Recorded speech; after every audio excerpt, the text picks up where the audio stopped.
artists, so avant-garde artists must do such thing, cutting edge, because that's our function, so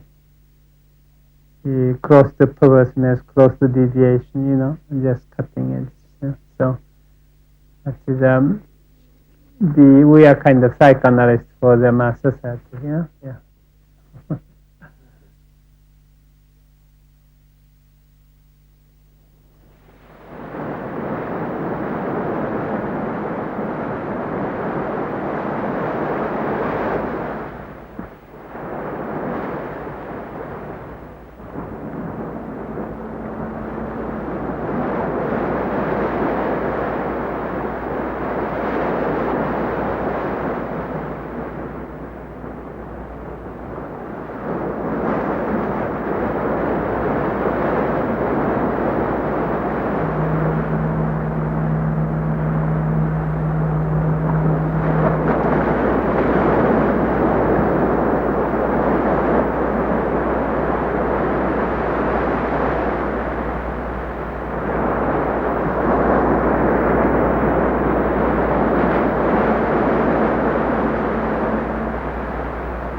Then around 1962, I became 30 years old, but I never made any money. In 1930, you are 30 years old, you are supposed to make a little money, okay?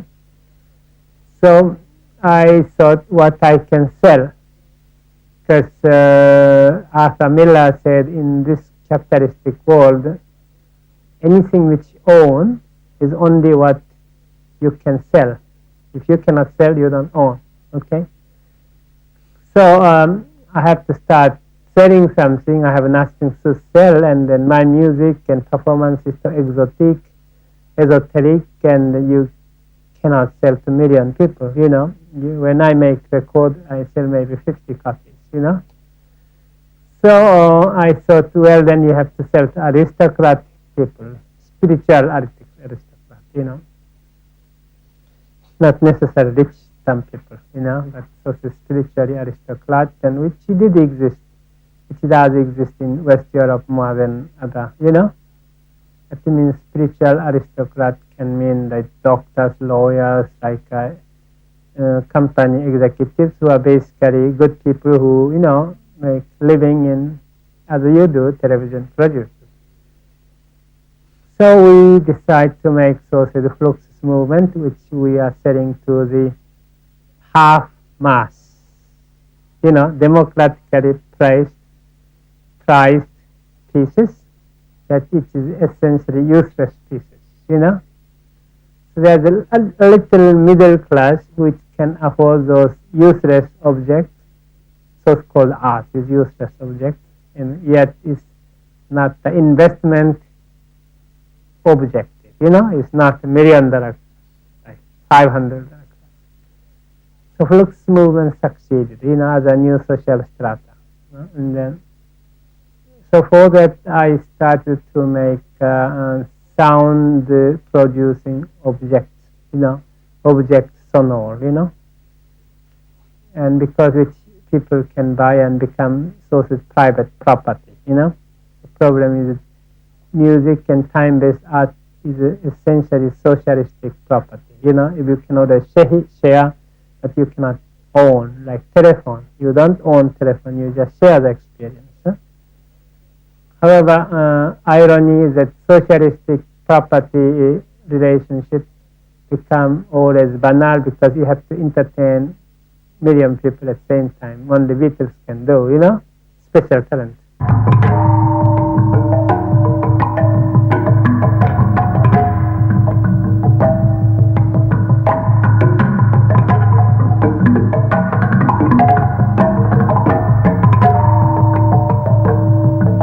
Around the early 60s, I started electronics, and then I succeeded in making electronic television, videos also. Then, first I showed in Germany in '63, and then I brought that here in '64. Then I quickly found good, resonance. Then at the same time, I made a robot, which became very profitable machines.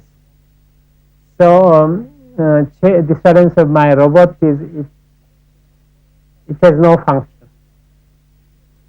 Number one, it increase your work, not decrease your work. It's a counter robot.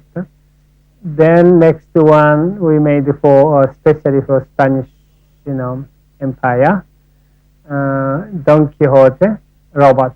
Don Quixote and Sancho Panza. I must admit that I haven't read book yet. But but I know everybody knows the story, yeah. And then Don Quixote is on the horseback, horse. So we decide to buy a horse, and then best and cheapest horse, wood carved horse, was from India. And we found around here, it was quite expensive. Then we didn't have money. Then that horse was sold. And then we again found less good but still quite a good horse, So this is I made maybe 10, 12 robots.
One thing which I'm not interested about is narrative stories. Basically, even the pure artists are market-oriented. Market means you have to have a slice of audience which is left for you, For instance, say why Andy Warhol made a very boring movie, because all exciting movie was made by Hollywood. Therefore, images, I don't care practically. What I care is electronic processing, So for Don Quixote, we asked, Spanish, contact, Juan Moldo, to send us Spanish TV, Spain-based, something which looks very Spanish, and we will put into computer, and we will boil them and bake them, and then char them, cook them. So we said double cook, triple cook. But still it will stay a little Spanish, a little electronic. Come on, you know.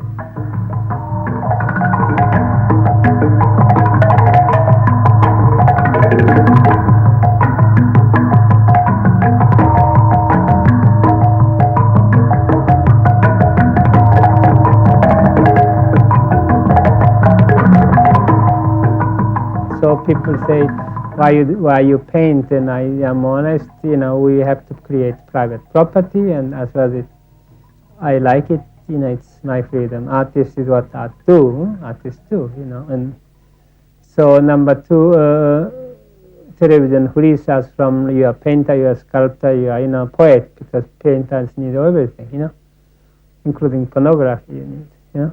So painters, television makes this kind of basically multidisciplinary artwork. So I make it same kind of different kind of, but same degree of satisfaction where I do this or, you know, that or that, you know. Showing about 4 paintings, which is based on 2 heads. One head is one guy called Joseph Beuys, artist, who has also head, you know. And then another guy called Humphrey Bogart, you know, Casablanca, who has also had. And it's about 4 paintings.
If I did a little contribution to art, was because artists were generally against high tech, you know. That's funny because Karl Marx was for high tech for that time. He was always for high tech. For some reason, new generation of Marxists of 1968 was all against high tech, you know. So they inherit only half of Marxism. Why they failed. So my position was to use this to creatively interpret Marxism and their high-tech oriented progressions, you know, how to with the human reason, try to divert high-tech for more human use, control it somehow, you know, high-tech social engineering, which is not impossible.